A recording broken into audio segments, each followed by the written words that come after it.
When Perseus approached the island of the Gorgons, he did not look down. Instead, he turned his head and looked into Athena's mirroring shield.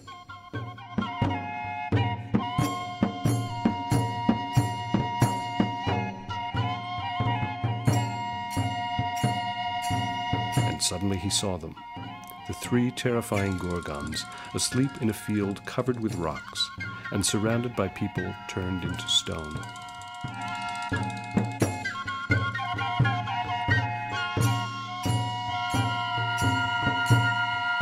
Perseus swooped down, and with one stroke, he cut off Medusa's head.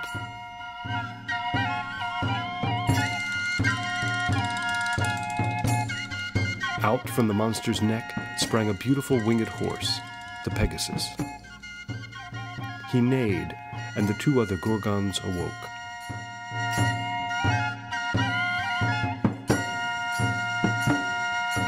Quickly, Perseus threw Medusa's head into the magic bag and swung himself into the air. The two other Gorgons tried to reach the assailant but could not find him, for he had put on the cap of invisibility.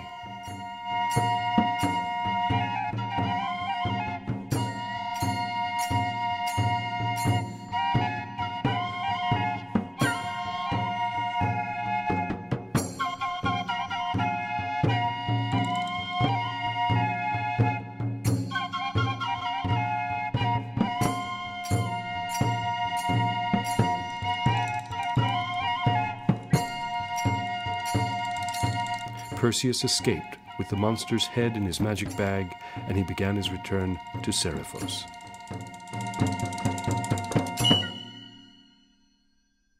On his way home, as he flew over the coast of Ethiopia, Perseus saw far below a beautiful maiden chained to a rock by the sea.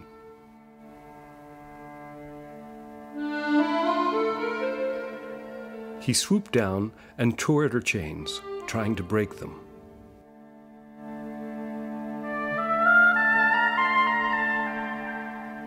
Flee, or you too will be devoured by the sea monster. But Perseus refused to leave, and she told her sad story. Her name was Andromeda, and she was the daughter of King Seriphos and Queen Cassiopeia. Her mother was very vain and had boasted unwisely that she, Andromeda, was even lovelier than the Nereids, the daughters of Poseidon, god of the sea. Poseidon was furious. As a punishment, he had sent a sea monster to ravage the kingdom of Ethiopia. To appease the angry god and save his kingdom, King Seriphos had to sacrifice his only daughter, Andromeda, to the monster. And there she stood, chained to the rock, waiting to be devoured. "I shall save you, and you shall be mine," said Perseus, who had fallen in love with her. As he spoke, a horrible sea monster came from the sea.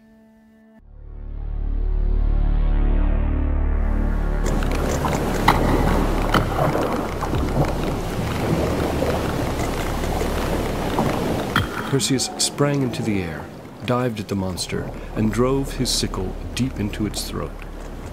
Lashing his tail wildly, the dying monster sank, and the sea was tinted red by its blood.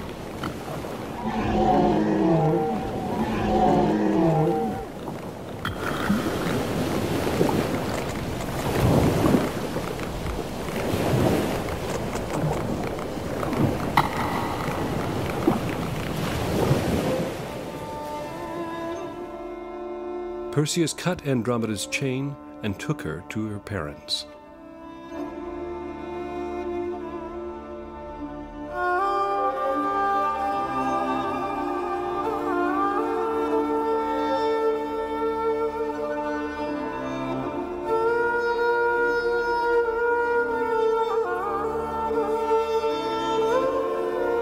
King Seriphos and his queen Cassiopeia welcomed Andromeda and her savior.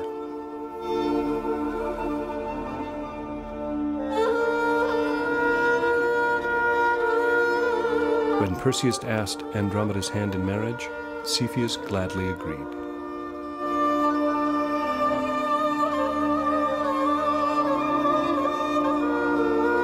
Perseus then set off for Seriphos with Andromeda in his arms.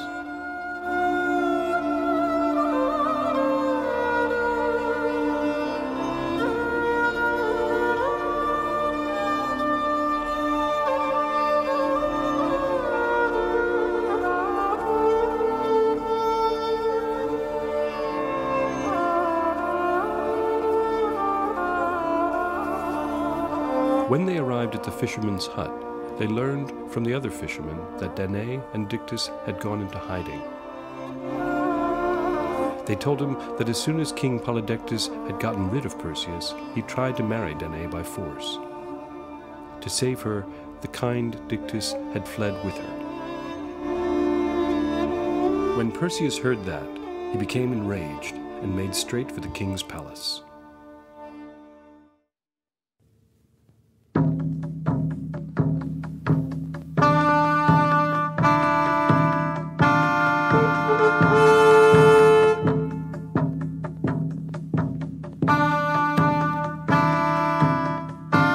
"Here is the head you wanted," Perseus shouted, and pulled Medusa's head out of the magic bag.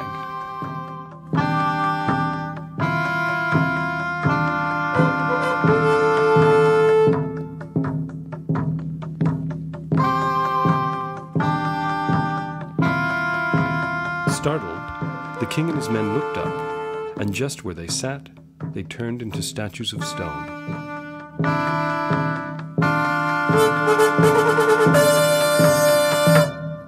The people of the island rejoiced at being rid of the tyrant.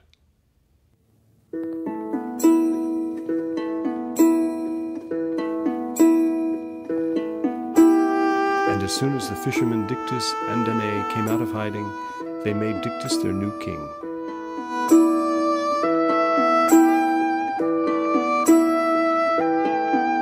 Dictys and Danae gave Perseus and Andromeda the grandest of wedding feasts, and everyone rejoiced and celebrated.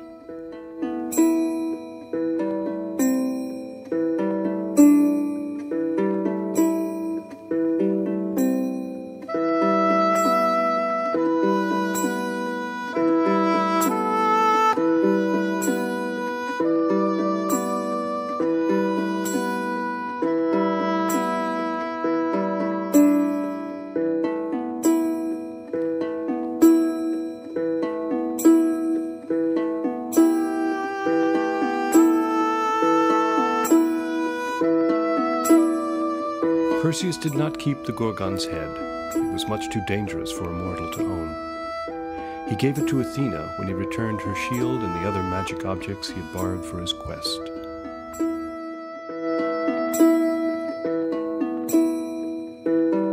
Perseus and Andromeda lived happily for many years and founded the splendid fortified city of Mycenae.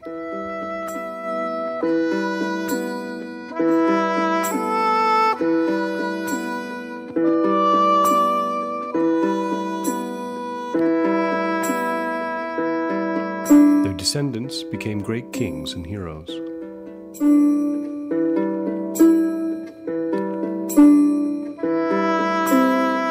When at last Perseus and Andromeda died, Zeus put them in the sky as constellations.